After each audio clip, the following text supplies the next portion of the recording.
Daniel Jones was already running late that morning. He jumped on his red bike, zipped up his jacket, and checked the small envelope tucked against his chest. His fingers counted the bills without looking. He had done it so many times he could feel the exact weight of every dollar. $340. Every single cent he had in this world. He pressed his hand flat against his chest, over the envelope, like he was holding his own heartbeat in place. Because in a way that money wasn't just savings. That money was his little sister Maya's only chance to survive. Daniel had been working double shifts for 3 months straight. No vacations. No rest days. No new shoes. Every delivery, every tip, every extra mile in the rain went straight into that envelope. The hospital had given him a deadline. 30 days to secure the surgical deposit or Maya would lose her slot. He had 12 days left. 12 days. He didn't tell Maya how close the edge was. When he visited her that morning, she looked up from her hospital bed and laughed at his helmet hair. She always laughed, even when she shouldn't. Even when her hands were cold and her breathing was too shallow and the machines beside her beeped a little too often. He kissed her forehead and told her everything was fine. He lied. That afternoon, Daniel took a delivery route through the warehouse district on the south side of Houston. It wasn't his usual area. The GPS had rerouted him around an accident on the main road, and now he was riding down a narrow alley he had never been down before, rain beginning to fall hard and fast against his visor. He slowed down to check the address on his phone. That's when he saw him, an old man, sitting on a flattened cardboard box pushed against a brick wall. Garbage bags piled high on both sides of him like dark walls closing in. His coat was cracked brown leather, soaked completely through. His gray beard was matted. His hands, resting open on his knees, were shaking. Not from cold alone, from hunger. The old man lifted his head slowly. His eyes found Daniel's through the rain. Dark eyes, calm eyes, not desperate, not performing. Something quieter than that. Something that had already made peace with being invisible. He raised one trembling hand. "Son," he said. His voice was low and steady, barely above the sound of the rain. "I haven't eaten in 2 days. Anything you can spare. Anything at all." Daniel sat on his bike and didn't move. His hand went to his jacket, to the envelope. His mind went to Maya, to the deadline. He thought about the billing administrator's voice on the phone last week. Cold, professional, not cruel, just real. He looked at the old man again. The rain was hitting the old man's bare hands. He hadn't pulled them back. Still waiting, patient, dignified, like a man who had learned not to expect much from the world but hadn't yet stopped asking. Daniel reached into his jacket, pulled out the envelope, opened it slowly, looked at the bills. $340. 11 weeks of sacrifice. He thought about his grandmother, gone 7 years now, who used to press $1 into someone's palm and say, "God sees what you do when no one else is looking, baby." Nobody was looking now. He pulled every bill from the envelope, folded them once, and pressed them into the old man's trembling palm. "Get something warm," Daniel said quietly, "and get inside somewhere, please." The old man looked down at the money, then slowly back up at Daniel. And the expression on his face was not what Daniel expected. Not just relief. Not just gratitude. Something older and deeper than both. Something searching. Like a man who had been asking a question for a very long time and had just finally heard the right answer. "Son," the old man said softly, "what is your name?" "Daniel," he said, and pulled his helmet back on before he could change his mind. He rode away into the rain, the envelope still in his hand. Empty. But if he had looked back, if he had turned his head just once, he would have seen the old man no longer sitting down. He was standing, watching the direction Daniel had gone, not counting the money, not moving toward shelter, phone already in his hand, dialing, because what Daniel Jones did not know, what no one on that street, in that alley, in that entire city knew, was that the shaking old man sitting in the rain was not homeless at all. 3 years running, Forbes had printed his name at the very top of their global wealth list. Not the top 10. Not the top 5. The very top. Number 1. Raymond Garling was, by every financial measure that existed, the wealthiest human being on the face of the earth. And the delivery rider who had just given him everything had absolutely no idea.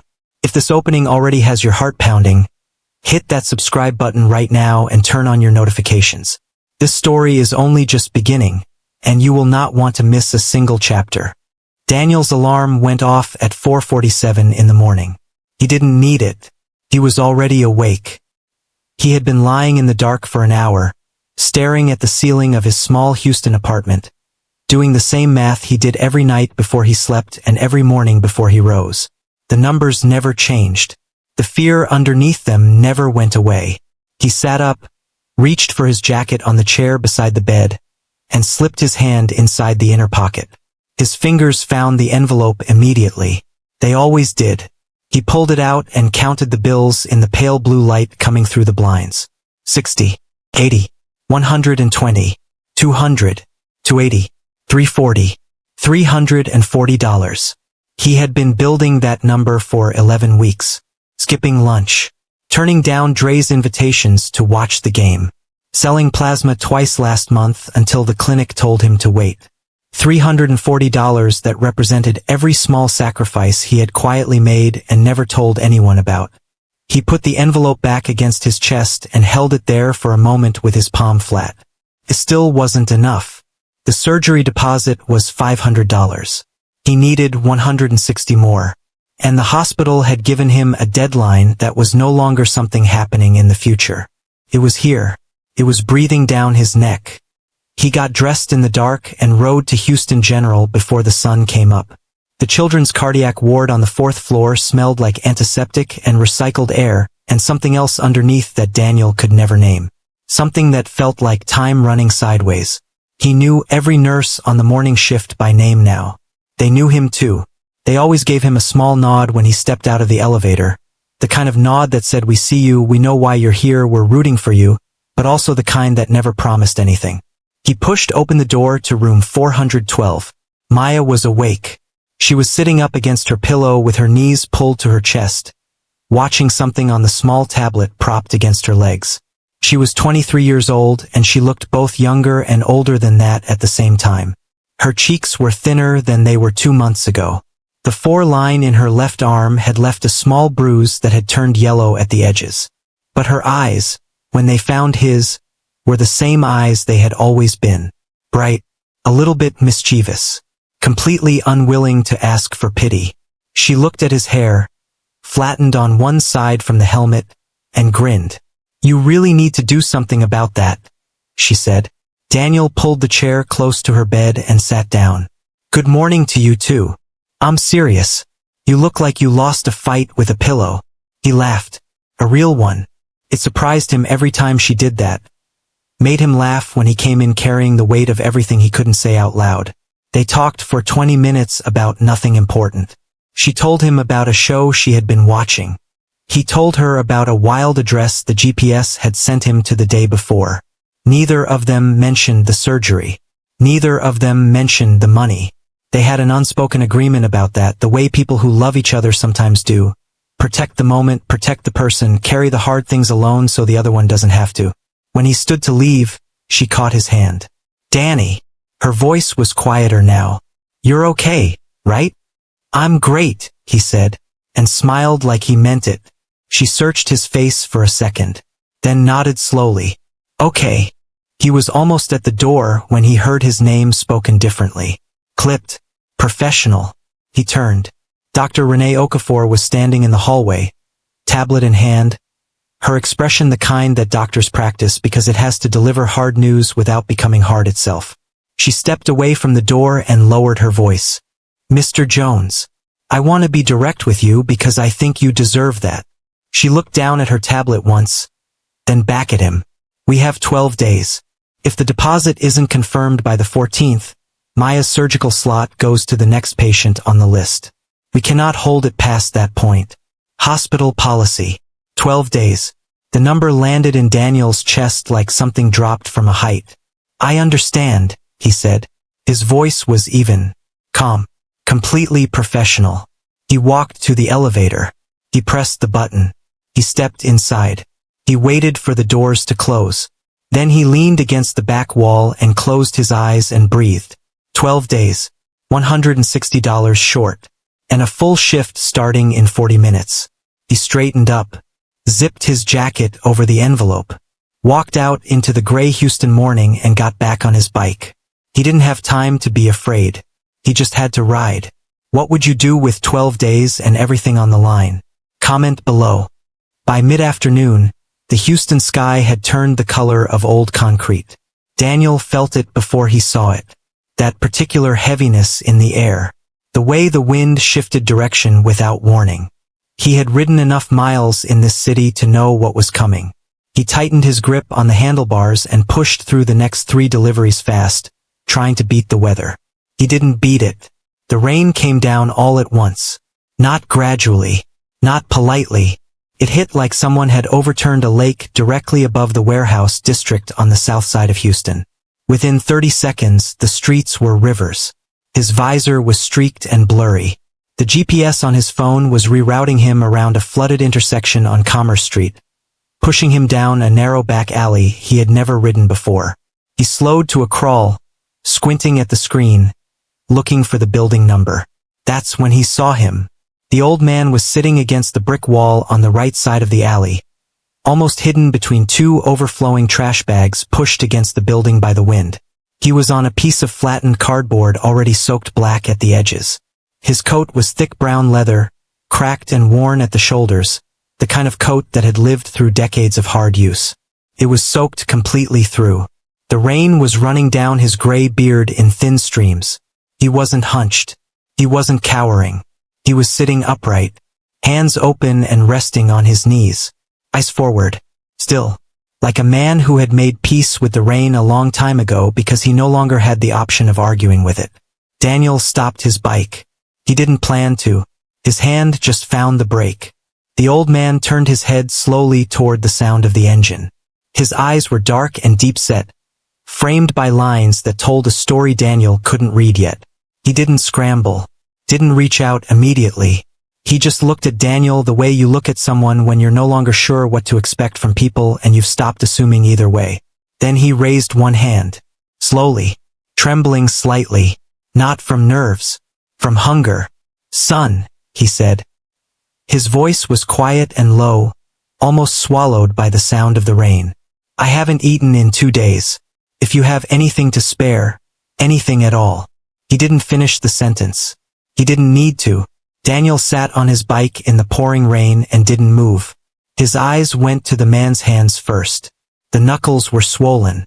The skin was dry and cracked in the way that only happens when a body has been cold and exposed for a long time. There was a thin cut on the back of the left hand, half-healed, that nobody had cleaned properly. Then his eyes went to the man's face. Not desperate, not performing, just tired in the way that goes all the way down to a person's foundation. The kind of tired that accumulates over months of being unseen, unheard, walked past by hundreds of people who had somewhere to be. Daniel thought about those people, the ones who had walked past this alley today, this week, and never stopped. Then, without deciding to, his hand moved to his jacket. His fingers touched the envelope before his brain caught up with what he was doing. He stopped, pulled his hand back, looked at his phone instead. He had 2 more drops before his shift ended. $42 in earnings so far today. He needed every cent of it. He needed every cent of everything. 12 days. $160 still to find. He looked back at the old man. The rain was hitting the old man's open hands, still resting on his knees, still waiting, still patient. He hadn't moved, hadn't pushed, hadn't said another word. He was simply there in the rain the way the brick wall was there. Something the city had decided to leave in an alley and forget about. Something shifted in Daniel's chest. Deep and quiet, like a door that had only one direction it could open. His grandmother's voice moved through him like it always did at the worst possible moments. God sees what you do when no one else is looking, baby. Nobody was looking. Just rain. Just a brick wall. Just one old man and one delivery rider at a crossroads neither of them could fully see yet. Daniel's hand moved back to his jacket. Slowly this time. all the way in. Subscribe right now and hit that notification bell, because what Daniel pulls out of that jacket in the next chapter is going to break your heart before it changes everything. He pulled the envelope out slowly, just held it for a moment. Rain drumming against his helmet. Rain soaking through his jeans. Rain filling every sound in that alley until there was nothing else in the world except this moment and this choice. He looked down at the envelope in his hand. The edges were soft from weeks of being opened and closed and checked and rechecked. It had been tucked against his chest so long it had taken on the shape of his body. His fingers knew every fold. He opened it. He counted. 60, 120, 200, 280, 340, $340. 11 weeks of sacrifice pressed into a small paper rectangle. Every skipped meal. Every sold item. Every double shift that ended after midnight and started again before 5. He could feel the weight of every single day in those bills. He thought about Maya, her face this morning, the way she laughed about his helmet hair to protect him from the truth in her eyes, the 4 bruise on her arm gone yellow at the edges, the way she held his hand for just a half second longer than usual when he stood to leave. He thought about Dr. Okafor's voice in the hallway. 12 days, Mr. Jones. We cannot hold the slot past the 14th. His jaw tightened. He started to fold the envelope closed. Then he looked up. The old man hadn't moved, hadn't said another word. His hand was still raised, trembling, the rain running down his wrist and dripping from his elbow. His eyes were still on Daniel, patient, quiet, not begging, just asking. There is a difference between those two things, and the old man's eyes held only one of them. There was a cut on his hand, unattended, half-healed. His lips were dry and cracked despite the rain soaking everything around him. 2 days without food, sitting in an alley in a Houston downpour on a piece of cardboard, and still somehow dignified, still somehow present in a way that made Daniel feel like this moment had been arranged by something larger than a GPS reroute. His grandmother's voice again. God sees what you do when no one else is looking, baby. Daniel stopped thinking. He opened the envelope all the way. He counted the bills out one more time. Not to recount them, to feel each one, to understand what he was about to do before he did it. 60, 120, 200, 280, 340, 11 weeks, 12 days, $160 still needed. Maya's slot, Maya's hands, Maya's laugh. He peeled every bill from the envelope. All of them, folded them once, leaned forward off the bike, and pressed them into the old man's cold, shaking palm, closing the man's fingers gently around them with both hands the way you close a door you want to make sure stays shut. Get something warm to eat, Daniel said quietly. And please get inside somewhere, out of this rain. What would you have done in that moment? Every last dollar, comment below. The old man looked down at the money in his hand. He didn't count it. He didn't react the way Daniel expected. No gasp, no rush of tears, no immediate relief flooding his face. He was still for a long moment, his head bent, rain falling on the back of his neck, the bills sitting in his cupped palm. Then he looked up, and the expression on his face stopped Daniel completely. It wasn't just gratitude. Daniel had seen gratitude before. This was something older, something that lived behind the eyes rather than on top of them. It was the look of a man who had been searching for something for a very long time. Not money, not food, something else entirely, something he had almost given up on finding, and had just unexpectedly found it in a rain-soaked alley on a Tuesday afternoon in Houston, Texas. The old man's voice was low and very steady. What is your name, son? Daniel paused with his helmet halfway down over his head. Daniel, he said. The old man nodded once, slowly, like he was filing it somewhere permanent. Daniel, he repeated softly, almost to himself. Something about the way he said it made the back of Daniel's neck prickle. He couldn't explain why. He didn't try to. He pressed the helmet down, clicked the visor, and pulled the bike around before the feeling could talk him into staying. He rode out of the alley without looking back. The envelope was still in his hand. Empty. His bank balance was $14.73. His sister had 12 days.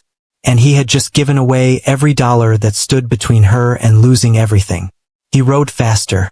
Like speed could outrun what he had just done. Couldn't. And 3 blocks away, in the alley he had just left, the old man was no longer sitting down. He was standing, watching the direction Daniel had gone. Phone already in his hand. Dialing. Stay with me, because that phone call changes absolutely everything. Subscribe now, you will not want to miss what happens next. He finished his shift on autopilot. That's the only word for it. His body did the work. Took the turns, read the addresses, knocked on doors, handed over bags, collected signatures.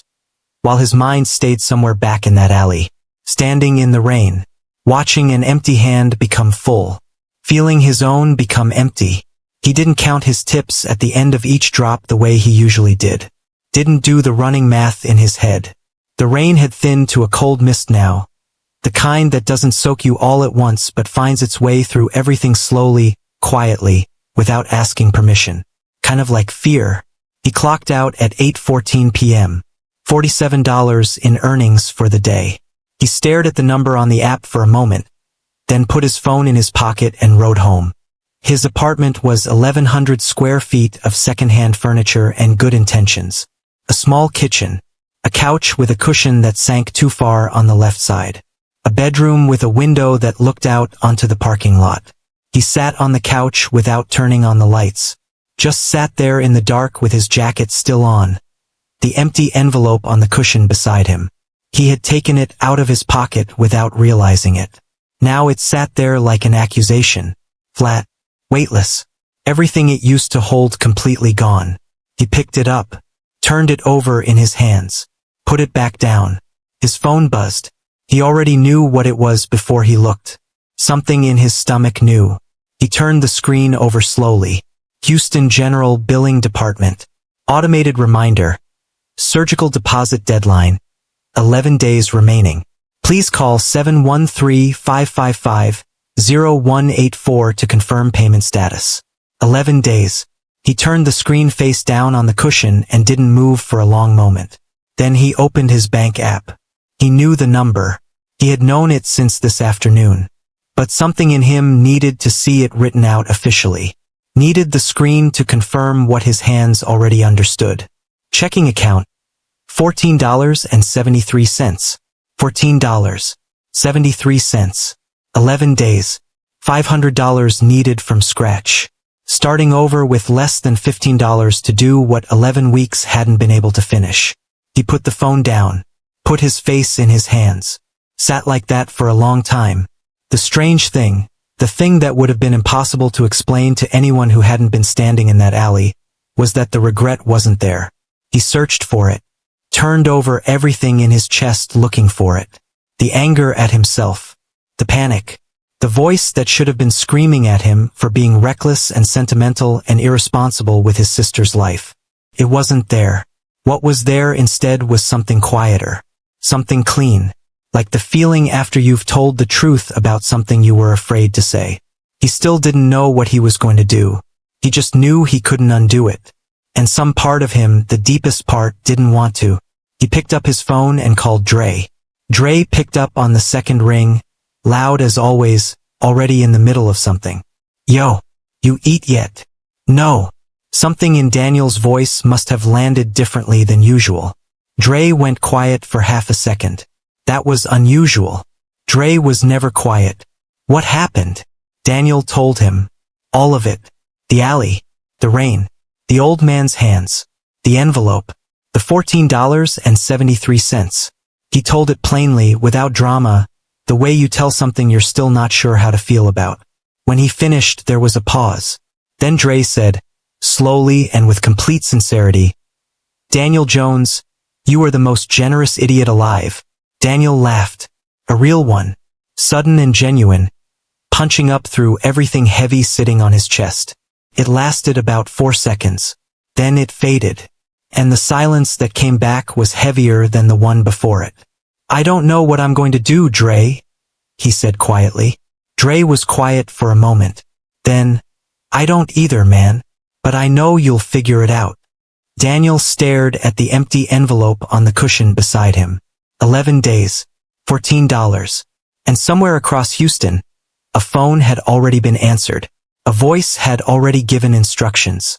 And a name, his name, was already being written down by someone Daniel had never met. He just didn't know it yet. Subscribe and turn on notifications right now, because what starts happening to Daniel tomorrow is something nobody in that alley could have predicted. The next morning, Daniel was back on his bike before 5. No alarm this time either. He had barely slept. He lay in the dark running numbers until the ceiling started to lighten, then gave up on rest entirely, got dressed, and opened the delivery app before the city was fully awake. That was Monday. By Wednesday, he had stopped thinking of his body as something that needed maintenance. It was a vehicle, a means to an end. He pushed it accordingly. Double shifts back to back, morning routes bleeding into afternoon runs, bleeding into overnight deliveries that kept him on the road until 2, sometimes 3 in the morning. He was averaging 19 hours a day, eating once, sometimes twice, gas station sandwiches, dollar menu items eaten in under 4 minutes between drops, a granola bar discovered at midnight like a small miracle. He sold the gaming console on Thursday. $80. A guy named Marcus picked it up from the parking lot and didn't even negotiate. Daniel watched him drive away and felt nothing except a quick calculation. $80. Better than 0. Not enough. He was keeping a new envelope now. A replacement. He couldn't stand the flatness of his jacket pocket without something in it. The new envelope was growing. But not fast enough. Have you ever worked so hard you forgot to take care of yourself? Tell me in the comments. The strange things started on Friday. He pulled up to Rosario's, a family Italian restaurant on Westheimer that was a regular stop on his route. The manager, a compact woman named Linda who had never said more than 6 words to him in 2 years, came out personally with the order. She handed him the thermal bag, looked at him directly, and pressed 2 folded bills into his hand alongside the receipt. Daniel looked down. 2 50s. That's too much, he said immediately. The tip on the app was $4. Linda shook her head once. Someone told me to take care of you. She said it simply, like it was a complete explanation. Then she turned and went back inside before he could ask a single follow-up question. Daniel stood on the sidewalk holding $100 in cash, completely still. Someone told her. Someone who knew his name, knew his route, knew which restaurants he delivered from. He stood there long enough that his phone buzzed with the next delivery request. He accepted it and rode, but his mind was pulling at a thread it couldn't find the end of. Saturday was stranger still. He stopped at the Shell station on Alameda to fill his tank. Slid his card at the pump. The screen flashed a message he had never seen before. Prepaid. No charge. Have a good day. He went inside. The owner, Mr. Farouk, looked up from behind the counter and gave him one small nod. Already handled, Mr. Farouk said. By who? Daniel asked. Mr. Farouk looked back down at his counter. Good day, son. Daniel walked back to his bike slowly, looked up and down the street, half expecting to see someone, a face he recognized, something that connected these dots into a picture he could read. The street gave him nothing. Who do you think is behind this? Comment your theory right now. He visited Maya on Sunday morning. She looked slightly better, which made the deadline feel even more unbearable. Better meant she deserved to make it. She showed him a drawing she had done on the back of a medical form, a small house with a garden and 2 stick figures out front. She pointed to the taller one. That's you, she said. Still wearing the helmet. He laughed. It almost reached his eyes this time. Almost. That afternoon he sat in the parking lot of Houston General and opened the new envelope. Counted the bills twice. Added the 100 from Linda. Added the 80 from the console. Added 6 days of brutal shifts. $300 even. 3 days left until the 14th. $200 short. He pressed the back of his head against the wall behind him and closed his eyes. He had given everything he had. He was giving everything he had again. And it still wasn't closing the gap fast enough. His phone buzzed. Unknown number. Houston area code. He stared at it for one full ring. 2, 3. Something in his chest moved. That same prickle at the back of his neck from the alley. The same feeling he couldn't name and couldn't ignore. He answered, "Don't go anywhere." Because the voice on the other end of that call is about to turn Daniel's entire world upside down. Subscribe now, this is the moment everything changes. The Four Seasons Houston occupies the kind of quiet that money buys deliberately. Not silence. Silence is the absence of sound. This was different. This was the careful management of it. Thick walls. Deep carpet. The soft mechanical hum of climate control keeping the world at exactly the right temperature regardless of what the weather was doing outside. On the 14th floor, in the corner suite reserved under a name nobody would recognize, the curtains were drawn against the Houston skyline and the lights were low. Raymond Garling sat at the long mahogany desk in the center of the room and did not look like a man who had spent the last 4 months sleeping in alleys. He was clean, rested, dressed in a dark gray shirt with the sleeves rolled to the elbows.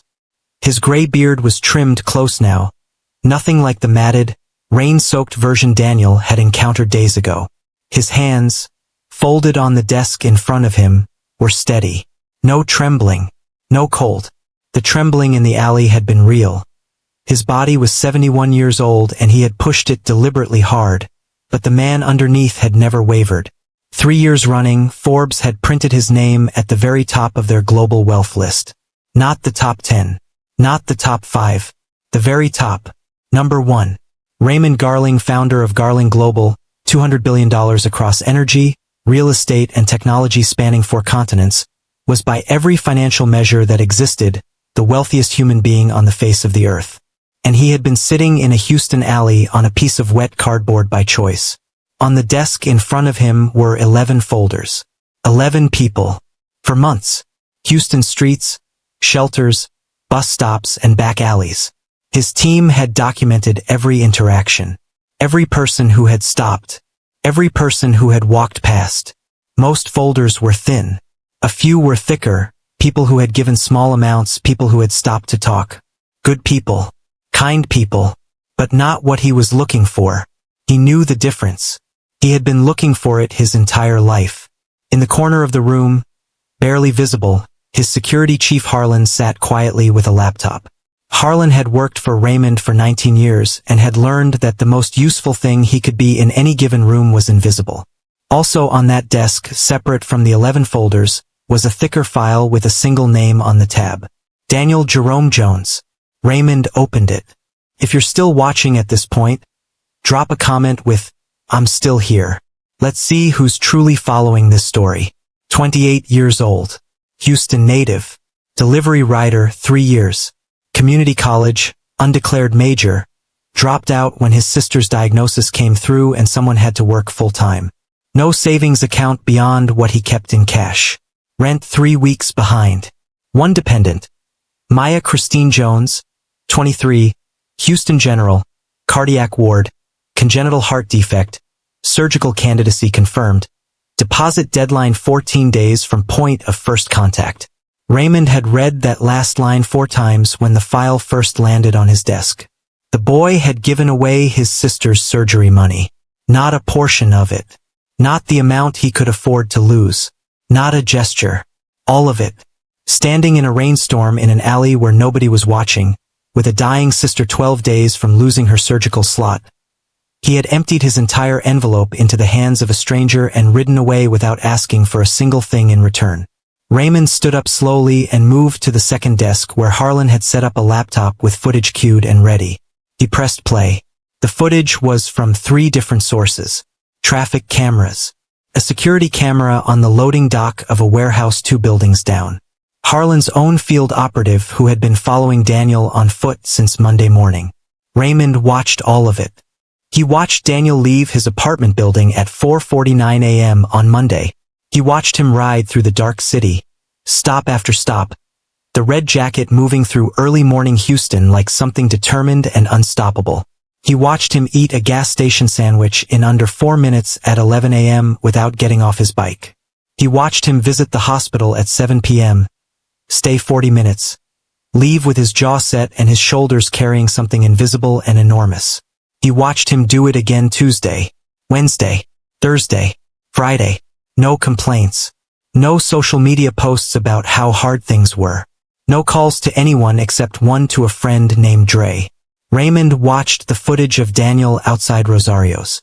The moment Linda handed him the $100 and Daniel immediately tried to give it back. He stopped the footage there, sat back, pressed his fingers together in front of his mouth and was quiet for a long moment. 41 years of building an empire. 41 years of watching people show him exactly who they were the moment they thought something was available to take. Partners who smiled to his face and moved money in the dark. A nephew who had been calculating inheritance since he was 19 years old. A wife who had loved him truly and left too soon. A son who never got the chance to grow into anything at all. He had buried his son Marcus 17 years ago, 6 years old. A fever that moved too fast for anyone to stop. He had been burying trust in people slowly ever since. What Victor Crane didn't know was that Raymond had been watching him just as carefully and for far longer. Every calculation, every quiet conversation with board members, every smile applied with the precision of a man who had practiced it. Raymond had seen all of it, and it had confirmed what he already suspected, that the people closest to his wealth were also the furthest from deserving it. Until a rainy Tuesday in a warehouse alley, he picked up his phone, dialed Harlan directly. "The sister," he said quietly. "Maya Jones. Houston General Cardiac Ward. Find out exactly what she needs. Every line item. Handle it completely." He paused. "Don't tell him yet. I'm not finished watching." He ended the call, picked up Daniel's folder again, turned to the last page, where Harlan had written one line at the bottom in careful, minimal handwriting. Subject has not once, in 6 days of observation, expressed regret for the alley. Raymond read it twice. Then he closed the folder, stood at the window, pulled the curtain back 1 inch and looked out at the Houston skyline, blazing and indifferent in the late afternoon light. Somewhere out there, a delivery rider in a red jacket was destroying himself trying to fix the damage his own kindness caused, and not once regretting the kindness. And in 3 days that rider's phone was going to ring. Stay with me, because what Raymond puts in motion next will either save Daniel, or pull him into a storm he is completely unprepared for. Subscribe now and don't miss a single chapter. Daniel walked into Houston General at 9:03 a.m. with $300 in his jacket and a speech prepared. He had rehearsed it on the ride over. Calm, specific, practical. He was going to lay the $300 on the desk, explain that he was $200 short but could have the remainder by end of week, and ask, not beg, ask for a 72-hour extension. He had looked up the hospital's payment policy online at midnight. He had written down the exact language. He was going to be professional, organized, impossible to dismiss. He had also, underneath all of that preparation, been quietly terrified the entire ride over. The billing department was on the second floor, past the elevators, through a set of double doors that always felt heavier than they should. A waiting area with 6 chairs. A long desk behind a glass partition. A woman named Carol who had processed his previous partial payments and always handed back his receipts without quite making eye contact. Daniel took a number, sat down, stood up again immediately, sat back down. His number was called in 4 minutes. He walked to the window, pulled out the envelope, set it on the small tray under the glass, opened his mouth to begin his prepared speech. Carol was already typing. She frowned at her screen. Not a bad frown. Confused one. The frown of someone whose paperwork isn't matching what they expected to find. "Name?" she said. "Daniel Jones. My sister is Maya Jones. Room 412, Cardiac Ward. I'm here to make a partial." "1 moment." Carol kept typing. Her eyes moved across the screen. She clicked something, clicked again, leaned slightly forward. Then she looked up. "Mr. Jones, the account has been paid in full." Daniel didn't move. He wasn't sure he was breathing. "I'm sorry," he said. "Paid in full," Carol repeated. She turned the monitor slightly toward the glass so he could see the screen. A green banner across the top of Maya's account. Balance, $0. Payment received. Full surgical deposit plus preoperative costs. Surgery confirmed. Tomorrow, 7:30 a.m. Tomorrow. Daniel stared at the screen, then at Carol, then back at the screen. Who paid it? He asked. Carol's expression shifted to something careful. Practiced. I'm not able to share that information, Mr. Jones. The donor requested anonymity. I need to know who paid for my sister's surgery. I understand. I'm sorry, I really can't. Carol. His voice cracked on her name. Just slightly. Please. I need to know who did this. She looked at him with genuine sympathy. I truly cannot tell you, she said softly. But whoever it was, they wanted Maya to have her surgery. That's what I can tell you. Go see your sister, Mr. Jones. He didn't go to Maya's room immediately. He walked to the row of chairs along the hallway wall. Sat down. Put his elbows on his knees and his face in his hands. The relief came first. It came like pressure releasing from something that had been sealed too tight for too long. It moved through him from the chest outward, and it was so physical, so total, that his whole body shook once with it. Just once. Then came the confusion. Then something that felt uncomfortably close to fear. Because anonymous didn't mean random. Anonymous meant someone knew. Knew Maya's name.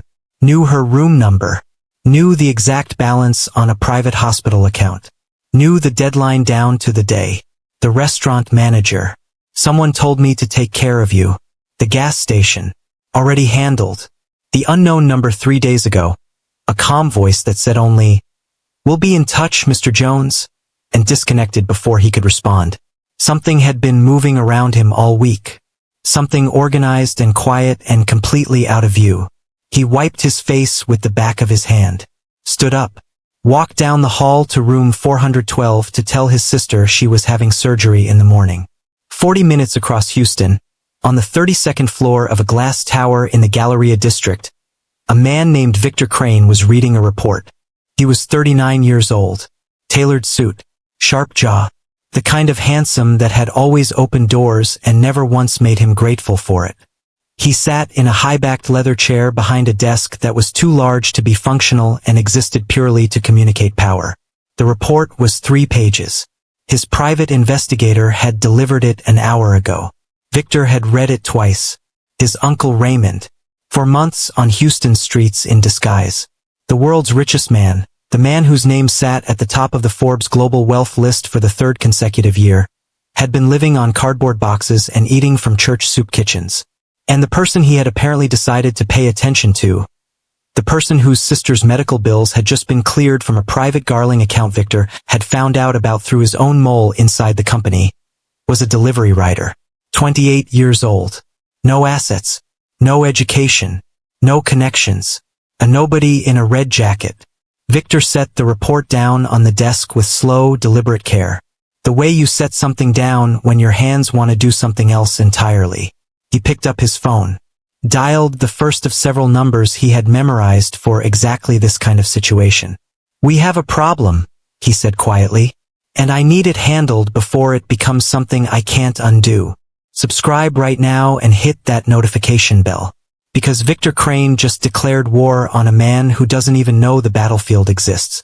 Maya's surgery took 4 hours and 11 minutes. Daniel knew the exact time because he sat in the surgical waiting room for every single minute of it without once looking at his phone for anything other than the clock. He drank 2 cups of bad coffee and ate nothing. He spoke to no one. He just sat in the orange plastic chair nearest the double doors and waited. When Dr. Okafor came through the doors at 12:41 p.m., she was still in her scrubs, and she was smiling. Daniel stood up so fast the chair scraped the floor loud enough to turn heads. "She did beautifully," Dr. Okafor said. He nodded, pressed his lips together, nodded again. That was all he could manage for a moment. That night, he sat beside Maya's bed while she slept off the anesthesia, her color better already, her breathing even and deep and no longer working so hard to exist. He held her hand for 2 hours. Didn't read anything. Didn't watch anything. Just sat there in the low light of room 412 and let the relief finish moving through him completely. He slept better that night than he had in 11 weeks. 3 days later, his phone rang at 10:15 in the morning. Unknown number. Houston area code. He almost let it go to voicemail. His thumb hovered over the decline button for a full 2 seconds. He answered. The voice was calm. Male. Older. Measured in the way that people are measured when they have spent decades choosing their words carefully. Mr. Jones, I'd like to meet with you in person. Today, if possible. I'll send the address. Who is this? Daniel asked. A brief pause. Someone who owes you a conversation. Another pause. And considerably more than that. The call ended. The address came through by text 30 seconds later. River Oaks. Daniel recognized the neighborhood the way you recognize a place you've delivered to twice and never forgotten. Streets where the houses sit so far back from the road you can barely see them, where the gates open automatically before you reach them, where the lawns look like they're maintained by people who take it personally. He called Dre immediately. Would you have gone alone? Comment below because Daniel almost didn't go at all. Dre picked up mid-ring. Talk to me. Daniel read him the address. Told him about the voice. Told him about the restaurant tip, the gas station, the billing office. All of it, the parts he had kept to himself for days because he hadn't known how to say them out loud without sounding like he was losing his mind. Dre was quiet for 4 full seconds. I'm coming with you, he said. They pulled up to the address at 1:30 p.m. in Dre's truck, which looked appropriately small against the iron gate set into a stone wall that ran the full width of the property. Before Dre even touched the intercom, the gate began to open. Slow, deliberate, like it had been expecting them. The driveway was long and curved, lined with oak trees whose roots had buckled the edges of the pavement in places, the kind of buckling that happens over decades of slow, patient growth. The house at the end was stone and glass, 3 stories, understated in the way that only truly expensive things can afford to be. Daniel got out of the truck and stood for a moment just looking at it. Daniel, Dre said quietly from behind him. What is this? I don't know, Daniel said, and walked toward the front door. A man named Harlan met them at the entrance, said nothing beyond their names and led them through a marble foyer and down a hallway lined with framed photographs. World leaders, groundbreaking ceremonies, magazine covers, into a large sitting room with floor-to-ceiling windows overlooking a garden. And there, in a high-back chair positioned to face the door, sat an old man. Dark suit, sleeves buttoned, gray beard trimmed close, hands folded in his lap, completely still. Daniel looked at him. Something moved at the back of his mind. Something trying to surface. The shape of the face. The dark, deep-set eyes. The particular quality of the stillness. Then Harlan placed something quietly on the small table beside Daniel. A single magazine. Current issue. Forbes Global Wealth Edition. The cover showed a man in a suit standing before floor-to-ceiling windows not unlike these ones. The headline read, Raymond Garling, the world's richest man.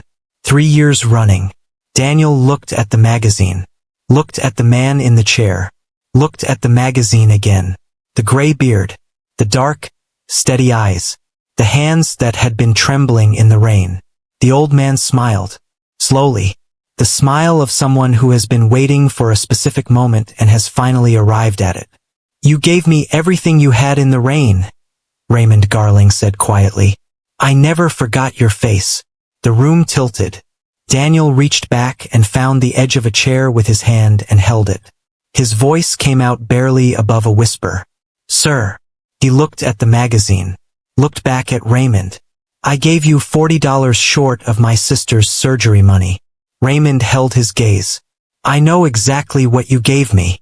Daniel sat down because his legs made the decision before he did. Raymond told him everything. The empire. The disguise. For months on Houston streets. 11 test subjects. The files. The footage. The decades of betrayal by people who had looked at his wealth the way lions look at wounded prey. He told him about Marcus. His son, 6 years old, lost to a fever 17 years ago.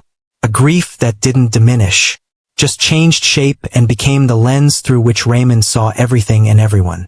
He told him he had been looking for someone worthy of inheriting what he had built. Not someone polished, not someone strategic, someone with the thing that could never be purchased or faked under pressure.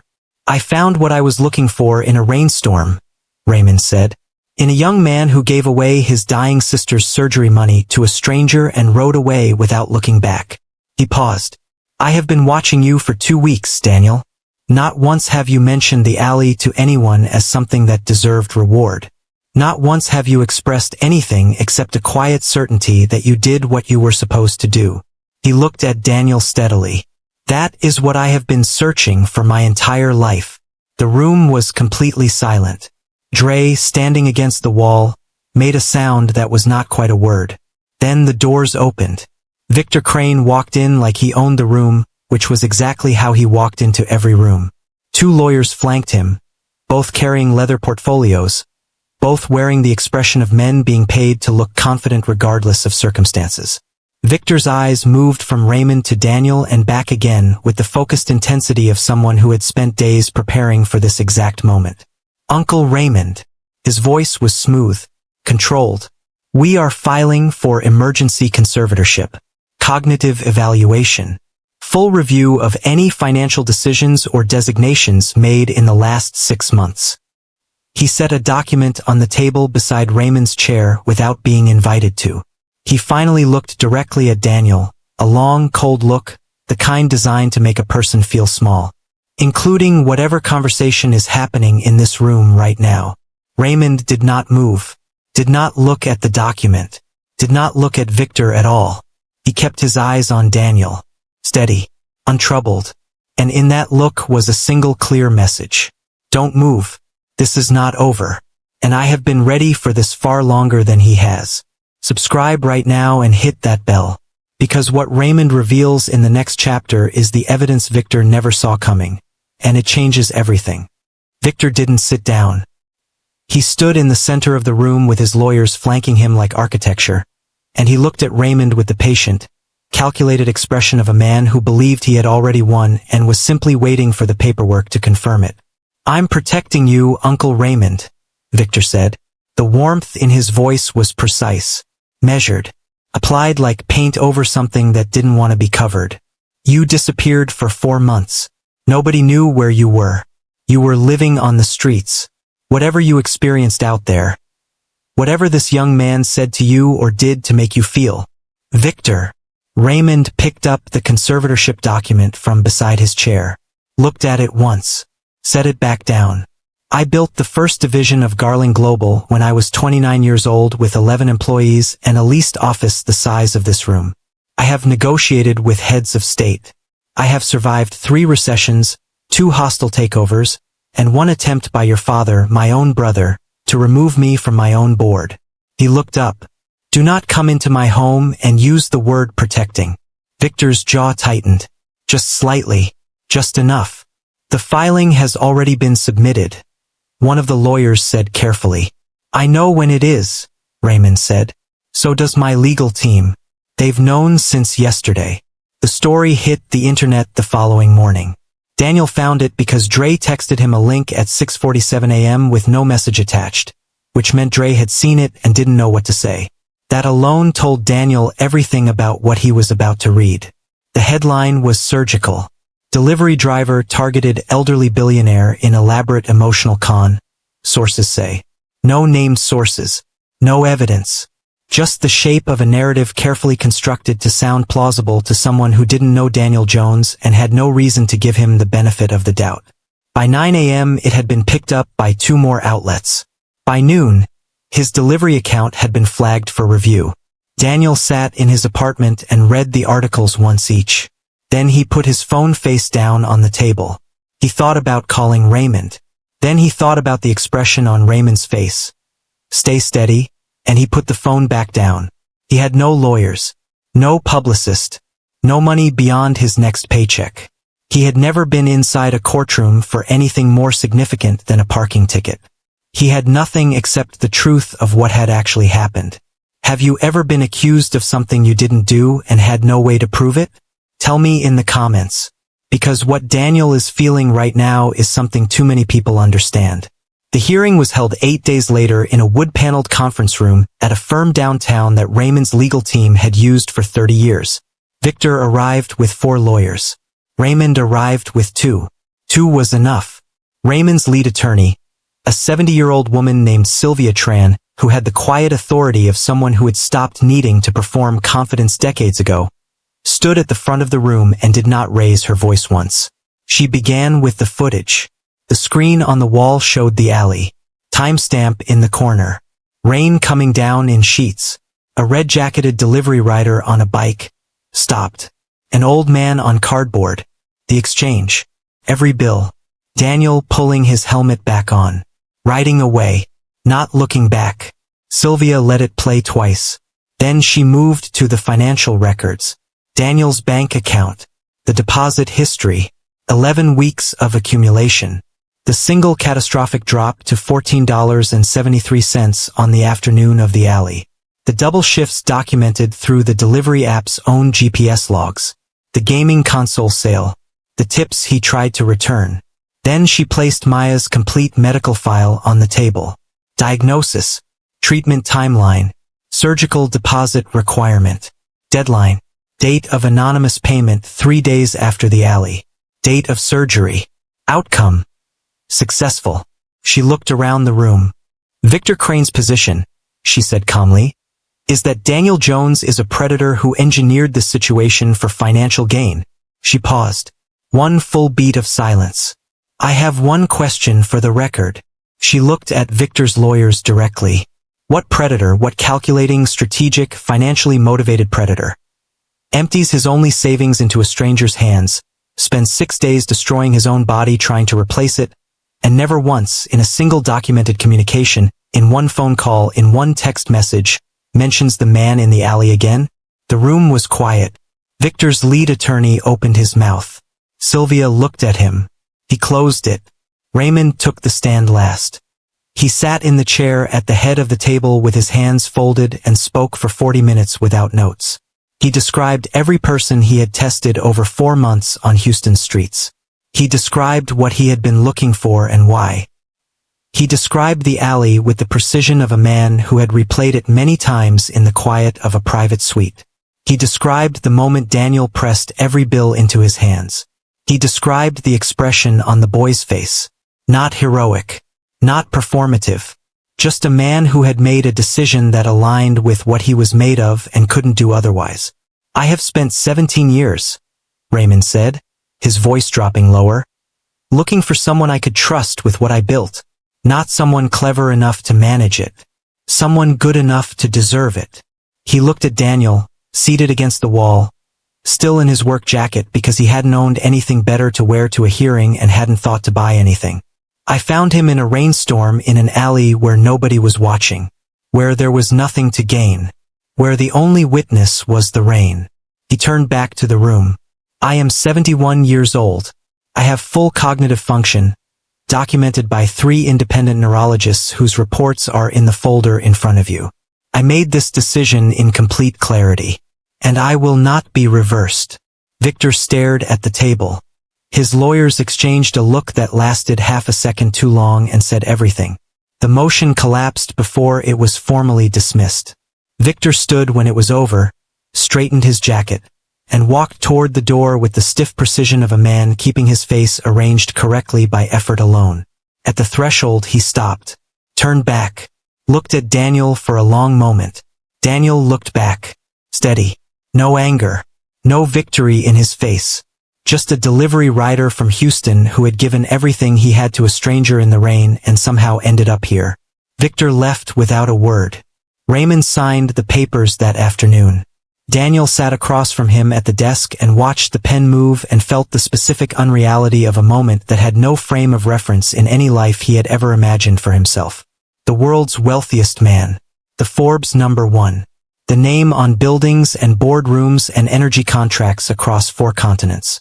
Signing papers. Across a desk. From a man who 3 weeks ago had been eating gas station granola bars between delivery drops. When it was done, Raymond set the pen down and looked at him. You'll have guidance, Raymond said. You'll have the full team. You won't be alone in this. A pause. But the first decision is yours. It always should be. Daniel thought about it for less time than anyone in that room expected. Houston General, he said. Full surgical wing. Funded completely. Every patient who can't pay. He paused. I want it named after my grandmother. Raymond looked at him for a long moment. Then he smiled. The same smile from the alley. The one that went all the way down. Done, he said quietly. The press conference was 3 weeks later, on the steps of Houston General. The story had already crossed every wire service on the planet. A delivery rider from Houston, the world's richest man. An alley in the rain. People weren't just watching, they were calling it the most unlikely story of the decade. Anchors who had covered wars and elections were describing it with something close to disbelief in their voices. Daniel stood at the microphone in a dark jacket that was new but not expensive because he hadn't gotten around to thinking about clothes yet. Raymond stood to his left. Sylvia Tran to his right.